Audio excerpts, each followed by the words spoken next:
Want to know what happens when three suburban tyrants burn down a disabled woman's livelihood? They discover that governors have match collections too, and mine can set an entire bureaucratic system ablaze.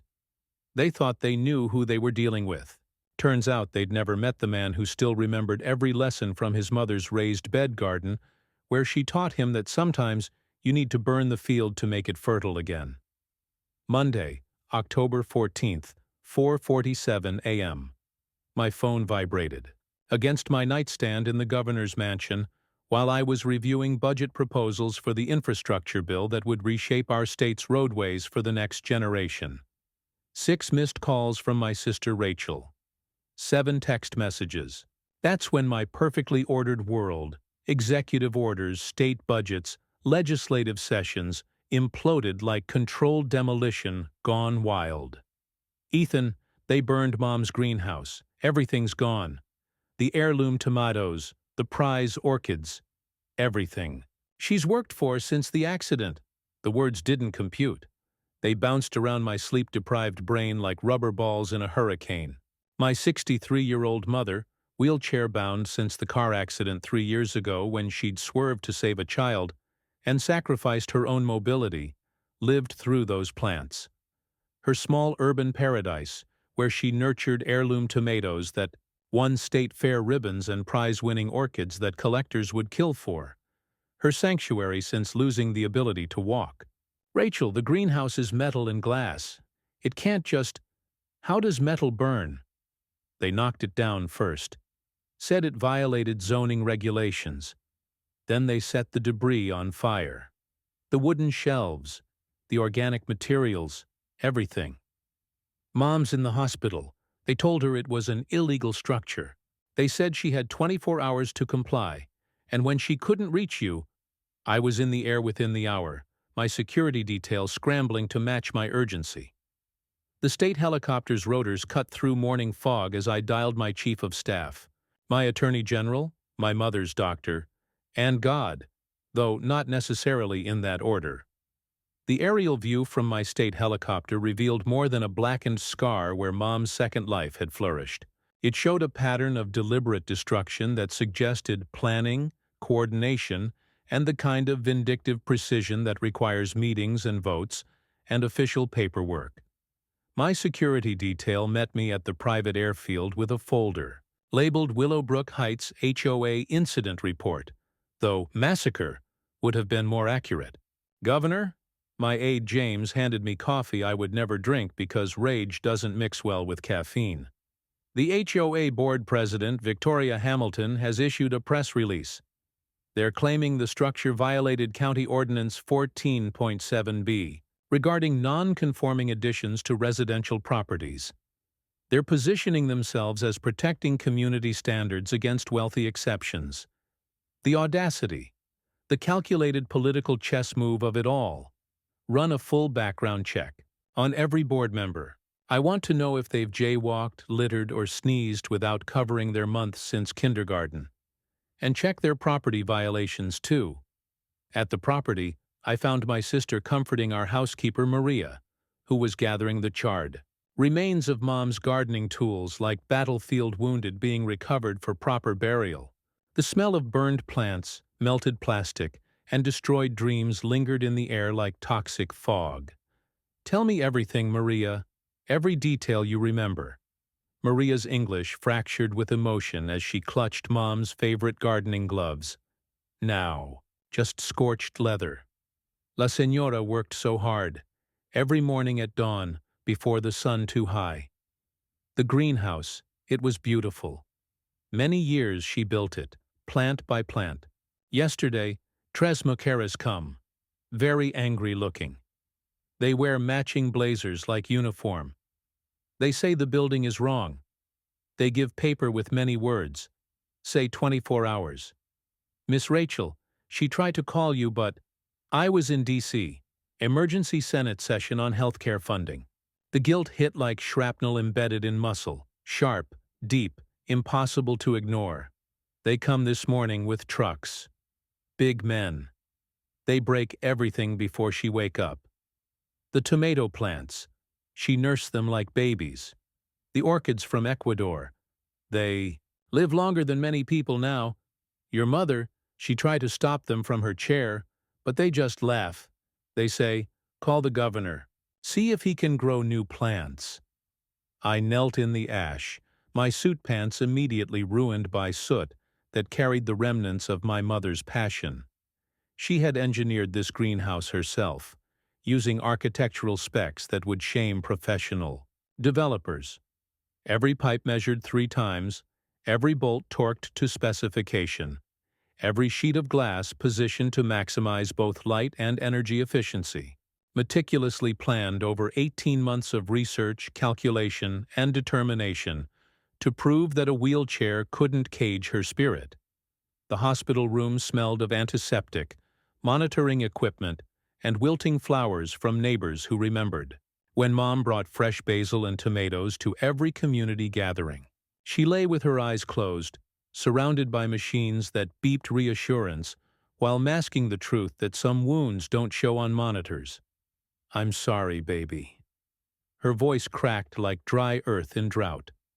I should have called earlier. I thought, they were bluffing. Victoria Hamilton told me last month they'd received complaints about the eyesore, but I never thought. I should have known better. I took her hand, wrinkled and dirt-stained despite nurses' best efforts. None of this is your fault. You built something beautiful, something that brought joy and food and purpose. The orchids. The ones Dad brought me from Ecuador before you were born. 43 years old. Some flowers bloom longer than marriages. She began to cry, tears carving paths through face powder that couldn't hide exhaustion. In 43 years, I'd seen my mother cry exactly twice. Once when Dad died from his 3rd heart attack. Once at her sentencing hearing, when she accepted full responsibility for the accident that destroyed her legs but saved 12-year-old Tommy Henderson's life. I'll fix this. You can't fight the whole system, Ethan. You're just a governor. Just a governor.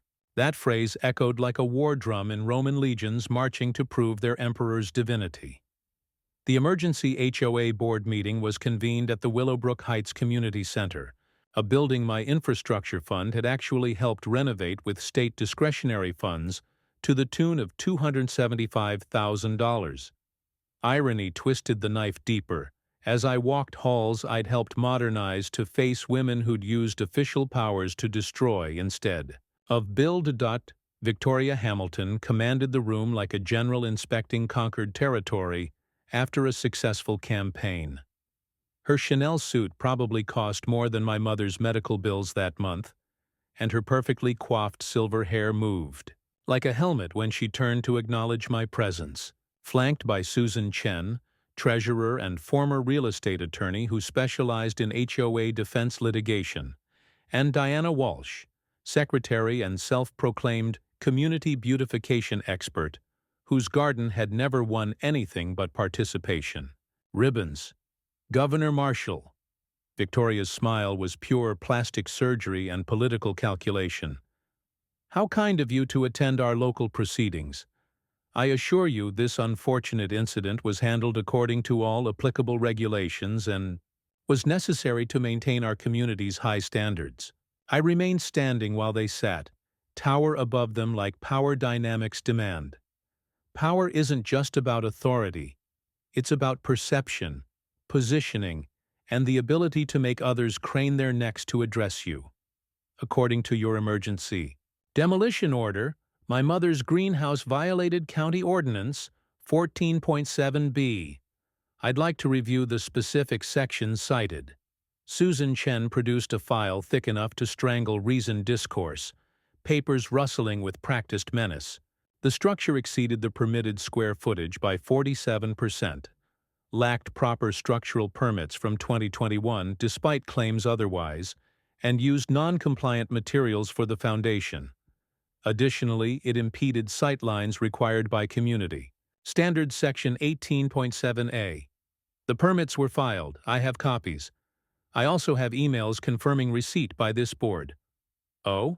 Victoria raised her eyebrows with the practiced innocence of someone who'd spent years deflecting responsibility. Must have been lost in the bureaucratic shuffle. We only received notices of intent, never final approvals. Without proper documentation, we had no choice but to enforce compliance through removal. The trap clicked shut with bureaucratic precision worthy of CIA operatives. They'd manipulated the paper trail, creating enough ambiguity to justify their actions while maintaining plausible deniability. Standard political combat usually reserved for zoning disputes and budget negotiations, not weaponized against disabled widows who grew tomatoes. "If there's nothing else," Diana Walsh interrupted, her smile sharp as broken glass, "we have other pressing community matters to address. The Thompsons' unregistered garden gnomes, for instance. Mr. Thompson seems to believe decorative elements don't require approval simply because they're mobile." I left that meeting with a war plan forming like storm clouds gathering moisture to unleash torrents of justice upon unsuspecting suburban tyrants. Phase 1. Investigation. Within 48 hours, my legal team uncovered a pattern of selective enforcement throughout Willowbrook Heights that would make corrupt dictatorships blush. The Hendersons' pool deck expansion, built without permits and exceeding setback requirements by 3 feet, remained untouched because they donated $5,000 to Victoria's daughter's private school auction and another $3,000 to her husband's Senate campaign. The Weatherby's guest house, constructed without environmental impact studies, stood proudly because Mr. Weatherby's law firm handled the HOA's legal affairs at discounted rates. The Thompsons' unregistered garden gnomes were actually a diversion. They'd been feuding with my mother over property line disputes for 8 months after her wheelchair-accessible ramp allegedly crossed onto their sightline parameters. Phase 2. Media pressure. Sarah Jennings, my press secretary and former investigative journalist, scheduled a primetime interview with State News 7 anchor Michael Rodriguez, known for his hardball questions and refusal to accept political doublespeak. "Governor, you're directly accusing the Willowbrook Heights HOA of targeting your mother specifically?" "I'm stating documented facts, Michael. They demolished a disabled woman's only source of daily purpose based on selective application of buildings codes while ignoring identical, and in some cases more egregious, violations from donors and personal connections. The burn marks on my mother's property weren't from standard debris removal protocols. They were from vindictiveness disguised as civic duty." The segment aired Wednesday night at peak viewing hours. By Thursday morning, the HOA's phones had melted from call volume exceeding the capacity of their answering service. Email servers crashed. The community center voicemail filled within 2 hours of opening. But Victoria Hamilton was no amateur at suburban warfare. Friday's emergency special session brought state legislators to my Capitol office with manufactured concern and orchestrated talking points that suggested coordinated opposition. Representative Jennifer Watts, whose district included 3 wealthy neighborhoods governed by iron-fisted HOAs, led the charge with papers that trembled in her artificially manicured hands. "Governor, we've received disturbing reports about HOA intimidation statewide. Some constituents claim you're using your office to settle personal grudges while disrupting established community governance systems that protect property values." The accusation hung like tear gas in a confined space, designed to choke out rational discussion. "I'm sorry," I leaned forward, fixing her with what my staff called my prosecutorial stare. "Are you suggesting that preventing homeowner associations from burning down disabled residents' property constitutes a personal grudge?" The Willowbrook Heights HOA has filed an official complaint with the State Ethics Board claiming abuse of executive power. They have sworn affidavits from community members expressing concern about your aggressive overreach.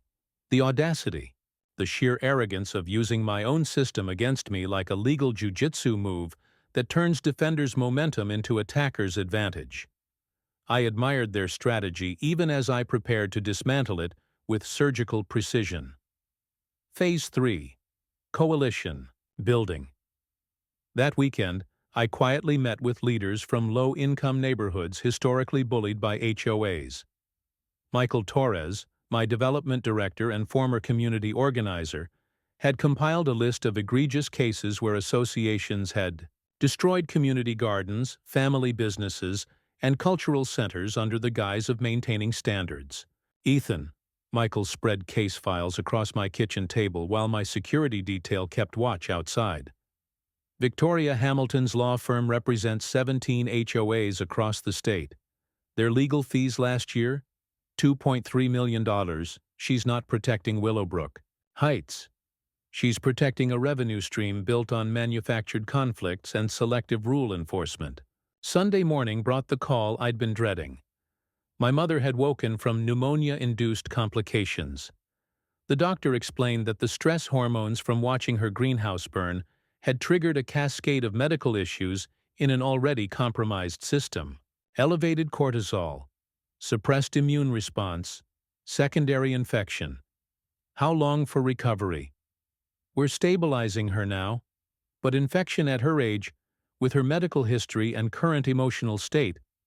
I sat beside her bed, watching machines keep her alive while my mind calculated legislative nuclear options and personal costs. Monday brought dark gifts wrapped in manila envelopes. An unmarked package appeared on my desk, bypassing security through methods that would require significant resources and connections. Inside, professionally printed photographs of me from college, at environmental protests that turned violent, at Black Lives Matter rallies where 2 students were arrested, at undergraduate parties where the statute of limitations had expired, but political damage would remain fresh forever. The attached note read, "Governors who investigate HOAs sometimes discover their own glass houses weren't built to code." Selective. Memory works both ways. Choose your battles, Governor Marshall. I showed the photos to my security chief. Have these analyzed for digital manipulation. Sir, he hesitated, recognizing faces and events from briefings when I'd first run for office. These appear genuine. Some might be 20 years old, but they're authentic. Of course they were. Everyone has shadows that stretch longer as the sun sets on careers. The question is whether you let them control you or use them as learning experiences that inform better decisions. That afternoon, Victoria Hamilton called a press conference at the community center, surrounded by residents who'd received anonymous notes suggesting their property values would plummet if the governor's office interfered with local governance. The attendance numbers alone suggested organized busing and compensation. Recent events have shown us the delicate balance between individual property rights and community standards. While we deeply sympathize with Governor Marshall's personal situation, we must all remember that law applies equally to everyone, regardless of their position or connections. Except it didn't. And she knew I knew. And I knew she knew I knew. Political warfare at its most transparent and infuriating. Phase 4. Legislative maneuvering. Tuesday, as my mother stabilized but remained unconscious, her body fighting battles I could only support through holding her hand and murmuring stories about the greenhouse we'd rebuild together. Meanwhile, I activated political networks developed over 15 years in public service. Representative Linda Morrison, my Senate Appropriations point person and secret ally since my first term, presented the opportunity during our regular infrastructure funding review. She slid documents across the conference table. The HOA Reform Act, a bill she'd been developing for 2 years after her own parents faced HOA bullying. We've wanted to restrict HOA legal authorities for years. Never had the political cover or public support. The current situation provides both. What would passage require? Emergency Powers Declaration, which requires proved cause of immediate danger to public welfare. Your mother's case provides perfect precedent. I studied the legal framework that would cap HOA enforcement powers, require state oversight for demolitions, and establish resident rights councils. It was perfect in its comprehensive restructuring of suburban power dynamics. Wednesday evening brought the second coordinated attack. This time, they targeted my mother's medical records with precision, suggesting insider access. Details about her pain medication prescriptions leaked to tabloid outlets that normally covered celebrity divorces and political scandals. Governor's mother, pill addiction or political pawn. The headline screamed across newsstands and social media feeds. The cruelty of weaponizing a disabled woman's legitimate medical needs to control pain from crushed vertebrae ignited something primal in me, a rage that transcended political calculation. I called an emergency cabinet meeting. "They're not fighting fair," I told my assembled advisors while pacing the war room of the executive mansion. Constitutional law apparently doesn't recognize mother-related fury as reasonable cause for temporary insanity. We need to channel this strategically. Attorney General Patricia Wong, who'd prosecuted HOA board members for fraud in her previous role as district attorney, laid out our nuclear option. Executive Order, B 927. Immediate moratorium on all HOA authority pending comprehensive state review of community oversight standards. Every HOA in the state suddenly loses regulatory powers. Construction approval, fine collection, demolition authority, all suspended pending our investigation. The economic impact would be immediate and devastating. Thursday morning, with my mother still fighting infection but showing improvement, I implemented what media would later call the Governor's Vengeance Protocol. Executive Order, SHA 927, landed like a nuclear bomb in the carefully manicured lawns of every planned community, statewide. The economic impact hit like seismic activity registering on Richter scales. 32,000 construction permits immediately frozen. Contractors faced workforce idle time costing millions daily. New home sales in HOA-governed communities dropped 47% within 24 hours. HOA legal fees that typically funded small empires of suburban regulatory tyranny hemorrhaged as operations ceased.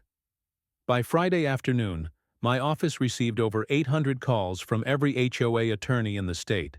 Panic manifested in professional voices cracking under pressure. Real estate market futures plummeted. News cycles obsessed over HOA Armageddon. But Victoria Hamilton remained silent, calculating, preparing.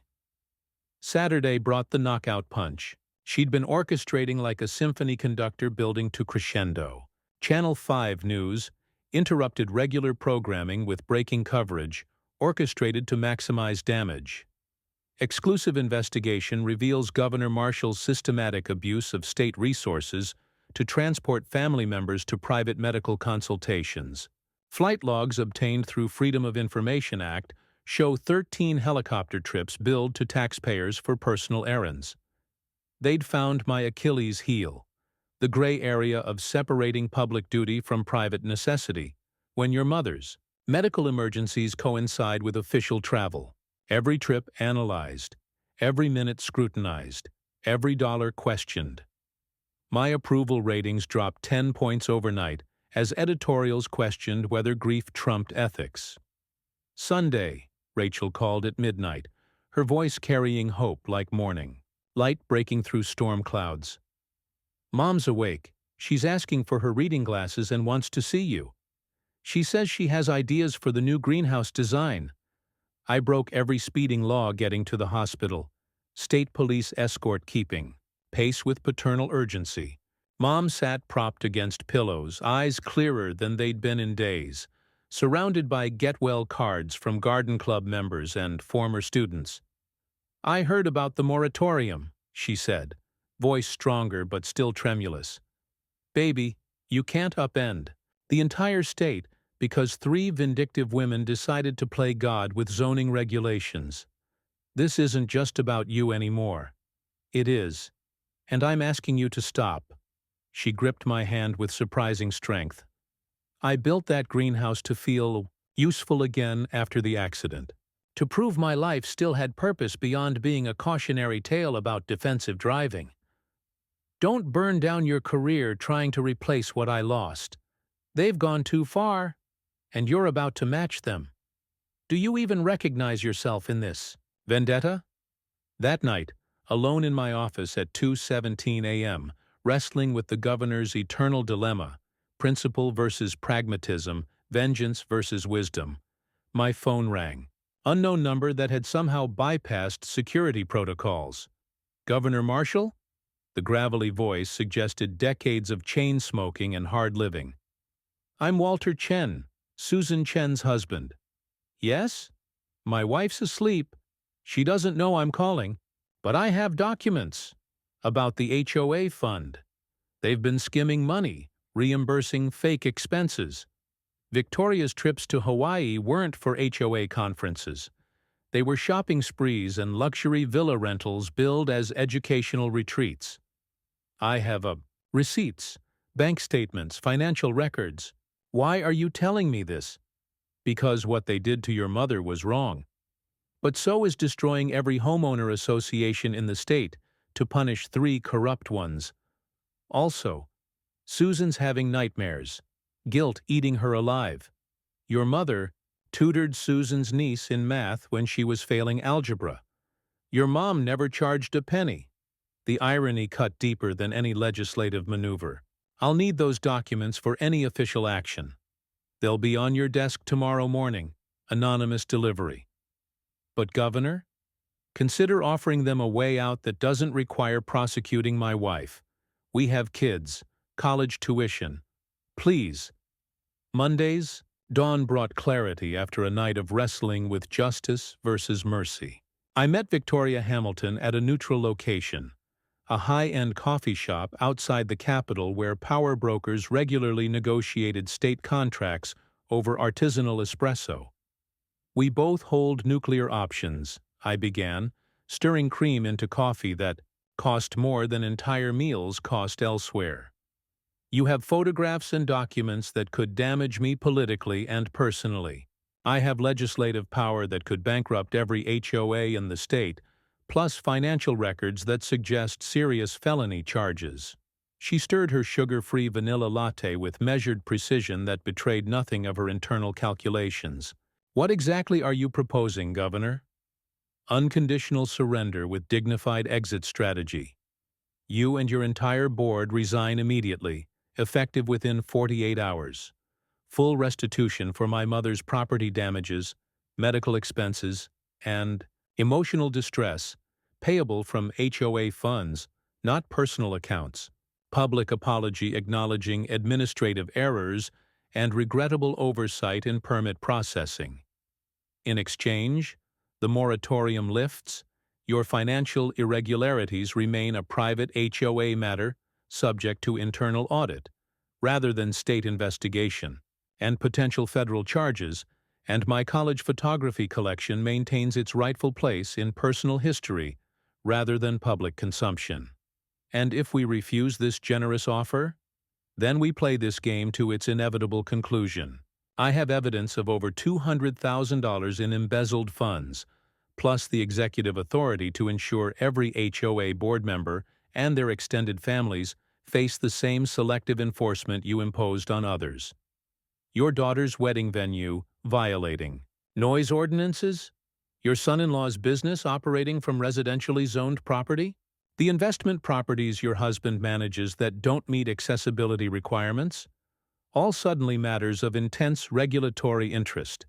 She studied my face across the small table, recognizing the cold calculation she'd used against others, now reflected back. You've learned since college, haven't you? Power isn't about idealistic protests. It's about acceptable losses and strategic retreats.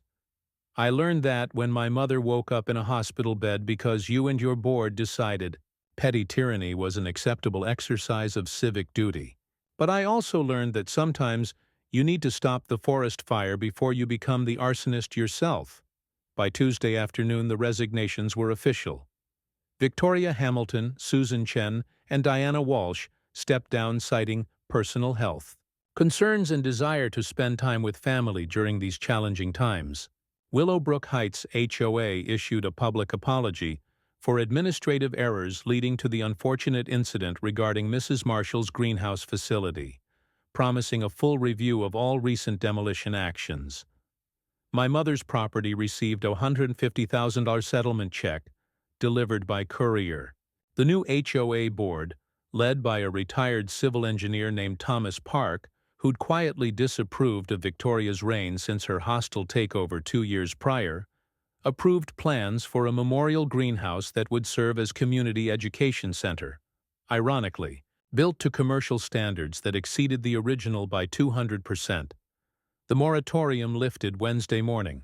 The state's HOAs collectively exhaled like patients recovering from major surgery. Real estate markets stabilized. Construction crews returned to work. My approval ratings began their slow crawl back to pre-scandal levels. Phase 5. Legacy Building. 6 months later, my mother stood at the dedication ceremony for her new greenhouse, medical breakthroughs in nerve regeneration therapy, having restored some mobility through experimental treatments, accessible only through political connections, and executive privilege that I shamelessly exploited. The media called it a miracle. I called it expensive private health care masquerading as hopeful inspiration. The new structure surpassed her original design by every metric, engineered by Stanford horticulturalists and powered by solar panels that glittered like scales of a conquering dragon. The tomato section alone exceeded the previous greenhouse's total square footage. Temperature-controlled zones allowed year-round growing. Educational stations with interactive digital displays taught children about sustainable agriculture and plant genetics.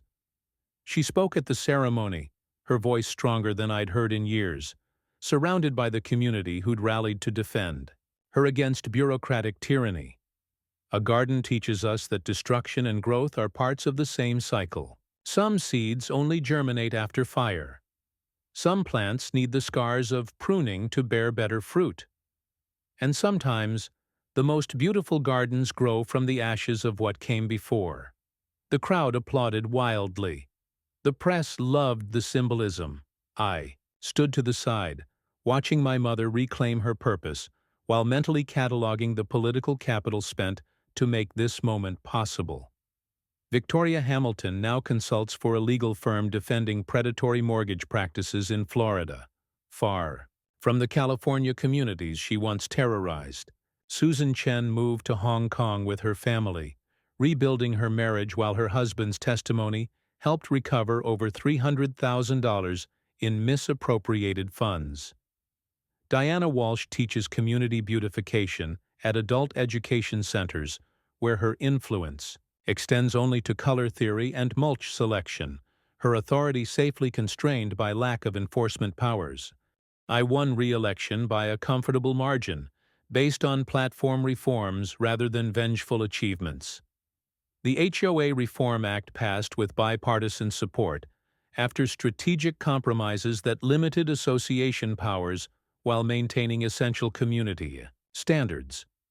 Political commentators called it balanced legislation.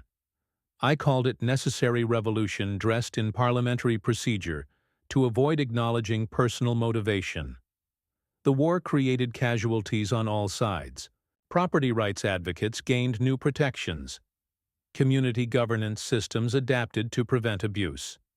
3 women learned that suburban power plays poorly against governors who remember where they came from. My mother's greenhouse blooms year-round. Now, a botanical phoenix rising from bureaucratic ashes. She tends it daily, sometimes alone in therapeutic solitude, sometimes teaching local children about soil composition, plant genetics, and second chances after life knocks you down. The tomatoes taste sweeter somehow. The orchids bloom more brilliantly. Former students bring their children for Saturday morning gardening lessons where algebra meets agriculture. And sometimes, late at night, while reviewing legislation and budget proposals, my phone still rings with calls from frustrated homeowners, facing their own HOA Goliaths. How do we fight them, Governor? First, I tell them, understanding I'm speaking from the mountain of privilege that made my victory possible. Document everything. Record meetings.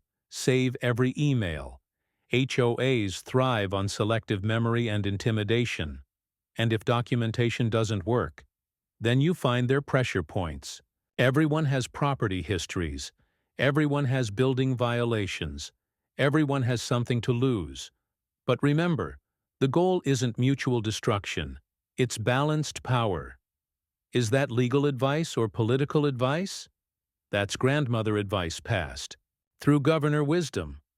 The difference is, I won't bill you, but I'll remember you voted for me, and I'll remember if you don't. The calls usually end with nervous laughter and renewed determination. Some callers disappear into suburban anonymity. Others achieve small victories that never make headlines but change individual lives. A few send photos of their own gardens, grateful for encouragement to dig deeper, prune harder, grow stronger. Because that's what my mother really taught me, and what three powerful women learned too late. Gardens teach us that power grows best when shared, that control without cultivation leads to barren ground, and that sometimes you need to set controlled fires to clear space for new growth. But here's the secret they never understood. The most potent fertilizer isn't commercial compost or expensive treatments. It's the ashes of burnt bridges combined with tears of the wronged, worked into soil by hands that refuse to quit just because bureaucracy tells them to stop growing. My mother planted that lesson deeper than any root system.